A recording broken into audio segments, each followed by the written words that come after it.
विद्यार्थी मित्रांनो नमस्कार. आजच्या लेक्चर आपण सॉल्व यूजिंग क्रॅमर्स रूल या टाइपचे एक एक्झाम्पल बघतो. इक्वेशन असे 5x - 2y = 13 आणि 3x + 4y = also 13. आता हे जे इक्वेशन दिलेत यातले कोएफिशियंट जे आहेत x आणि y चे त्याचा एक डिटर्मिनंट आपल्याला घ्यायचा असतो. ओके, आणि तो डिटर्मिनंट केवळ x आणि y च्या कोएफिशियंटचा असणार. म्हणजे 5 - 2 ही फर्स्ट रो झाली, 3, 4 ही सेकंड रो झाली. ओके, मग आता ह्याचं डिटर्मिनंट काढा. 5 4 जा 20 -6 गुणाकार येणार, पण तुम्ही मायनसचं अपोजिट साइन घेत असता म्हणजे +6. ॲडिशन झाली 26. आता मित्रांनो आपण काय करतो माहिती का, फर्स्ट कॉलम जो असतो या कॉलम मध्ये आपण जे एलिमेंट्स आहेत ते रिप्लेस करतो कॉन्स्टंटने. आता कॉन्स्टंट आपले 13 आहेत म्हणून फर्स्ट कॉलम मध्ये आपण इथे लिहिलं 13. सेकंड कॉलम आपण ॲज इट इज ठेवला. सोडवा याला. 13 चोक 52 मायनस मायनस प्लस 13 2 जा 26 ही ॲडिशन झाली 78. आता तिसरा जो डिटर्मिनंट आपण घेणार त्यामध्ये काय करतो आपण की ओरिजिनल डिटर्मिनंट मधली ही पहिला कॉलम तसाच ठेवायचा. आता दुसऱ्या कॉलमला रिप्लेस करायचं कॉन्स्टंटनी. ओके, आणि मग 5 × 13 65 13 × 3 -39 ही सबट्रॅक्शन केली ती आली 26. अशा रीतीनं D1 D2 मिळाल्यावर तुम्हाला x आणि y च्या किमती काढायच्या. So x = what D1/D. D1 आहे 78, D आहे 26. हा भागाकार येतो 3. याचा अर्थ x ची व्हॅल्यू झाली 3. मग y काय D2/D. D2 किती आहे 26, D किती आहे 26, भागाकार किती 1. सो y ची व्हॅल्यू झाली 1. मग याचं सोल्युशन काय झालं, x ची किंमत 3 आणि y ची किंमत 1. ओके, सेकंड एक्झाम्पल बघा. A हा मॅट्रिक्स दिलाय A11 A12 A21 A22. या मॅट्रिक्स मध्ये तुम्हाला याचा डिटर्मिनंट काढा म्हणतोय. ओके, म्हणजे हा मॅट्रिक्स तुम्हाला दिलेला आहे तो तुम्ही तसाच लिहिला. आता याचं डिटर्मिनंट घ्यायचं म्हणजे याला डिटर्मिनंटच्या फॉर्म मध्ये लिहा. बाकी सगळं तेच आहे, A11 A12 A21 A22 तसं. आता याला डिटर्मिनंटच्या रूलनुसार जर सोडवायचं तर तुम्हाला माहिती हा गुणाकार घ्यायचा असतो A11 × A22 मध्ये मायनस साइन द्यायचं. मग हा गुणाकार घ्यायचा A12 × A21. ओके, आता याला तर पुढे सोडवता येणार नाही. मग हेच झालं determinant of A11 × A22 minus A12 × A21. Example 3 बघा. If A = 1 2 2 3 B = -4 1 1 0 determine whether AB = BA or not. म्हणजे AB हा प्रॉडक्ट आणि BA हा प्रॉडक्ट सारखाच येतो का. चला आपण पहिल्यांदा AB प्रॉडक्ट घेऊ. AB प्रॉडक्ट म्हणजे A × B. ओके, प्रॉडक्ट कसं घेतात, फर्स्ट रो याची first column 1 × -4 -4 2 × 1 2 first row second column हा गुणाकार घ्यायचा 1 × 1 1 2 × 0 0. मग second row first column 4 2 8 minus 3 1 3 plus. मग सेकंड रो सेकंड कॉलम 2 1 2 3 0 0. याचा अर्थ काय झाला, -4 + 2 that is -2 1 + 0 that is 1 -8 + 3 that is -5 and 2 + 0 that is 2. So AB = दिस, याला म्हण 1. ओके, आता BA काढा. BA म्हणजे पहिल्यांदा B मॅट्रिक्स लिहा नंतर A लिहा. Okay, first row first column product करण्याची रीत तीच, -4 आणि +2. मग first row second column -4 into 2 that is -8, 3 into 1 that is 3. Second row first column 1 into 1 1, 0 into 2 0, 1 into 2 2, 0 into 3 0. He addition झाली -2, ही ॲडिशन झाली -5, ही 1 आणि ही 2. हा झाला BA. याला म्हणू आपण सेकंड. आता तुम्ही फर्स्ट आणि सेकंड कडे जर पाहिलं तर इथं AB हाय, इथं BA हाय. हे सारखं वाटतंय का तुम्हीच ठरवा. हे सारखे नाही वाटत. याचा अर्थ काय झाला, therefore AB is not equal to BA. From 1 and 2 हे सिद्ध होतं. ओके. क्वेश्चन 4 असा आहे, y is equal to x⁴ + 15x. Find dy. Okay. खरंच आपल्याला dy/dx काढायचा असतो, म्हणजे डेरिव्हेटिव्ह. पण आपल्याला फक्त dy काढायला सांगितलं.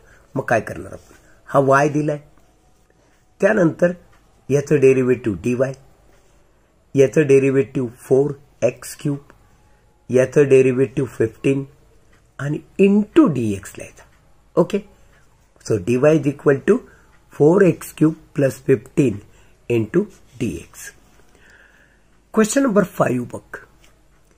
If A is an invertible symmetric matrix, then A inverse is symmetric matrix. हे तुला प्रूव्ह करायचं आहे. सोल्युशन बघ.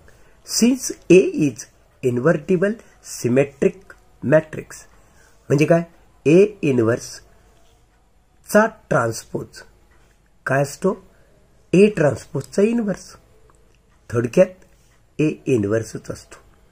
याचा अर्थ असा झाला, A inverse is symmetric matrix. हे सिद्ध झालं. एक्झाम्पल 6 बघ आता. लेट F हे फंक्शन आहे R to R be defined by fx is equal to x³ + 7x + 1. Find the derivative of F inverse at 9. Okay. आता F इज मोनोटोनिक इन्क्रीजिंग. असं function monotonic increasing असतं. हे x³ 7x हे function increasing आहे. म्हणजे जसे जसे तुम्ही एक्सच्या किमतीत टाकणार ते वाढतच जाणार. So monotonic increasing. मग आता याचं डेरिव्हेटिव्ह घेऊ. f' इज इक्वल टू याचं डेरिव्हेटिव्ह 3x², याचं डेरिव्हेटिव्ह 7. आता हे डेरिव्हेटिव्ह नॉट इक्वल टू 0 म्हणावं लागेल for all x belongs to R. कारण तुम्ही एक्सची काही जरी किंमत घेतली तरी 0 येणार नाही हे निश्चित आहे. Okay. So F inverse is differentiable. याचा अर्थ F इन्व्हर्सचं आम्ही डेरिव्हेटिव्ह घेऊ शकतो कारण ते 0 येत नाही म्हणून. मग derivative of F inverse y is equal to what, 1/f'(x). fx काय आहे, y आहे. मग f(1) ची किंमत घ्या. हे जे फंक्शन आहे या इथं x ची किंमत 1 ठेवा. 1 चा cube 1, 7 into 1 7 + 1 that is 9. Okay. So f(1) ची किंमत आली 9. मग f इन्व्हर्स 9 ची किंमत कशी येणार, म्हणजे जिथे x आहे तिथे तुम्ही 1 ठेवणार. इथं 1 ठेवला ना, मग इथं 1 ठेवणार. म्हणजे तुम्हाला f'(x) कुठे आहे बघा. आता हा f'(x) इथं 1 ठेवा. 1 चा स्क्वेअर 1च, म्हणजे 3 into 1 3 + 7 that is equal to 10. f'(1) ची किंमत किती आली, 10. सो 1/10 असं मी लिहिलं. So derivative of f inverse at 9 is equal to 1/10. Use differentials to estimate 7.97 raised to 1/3. याची किंमत काढण्यासाठी डिफरन्शियलचा वापर करा.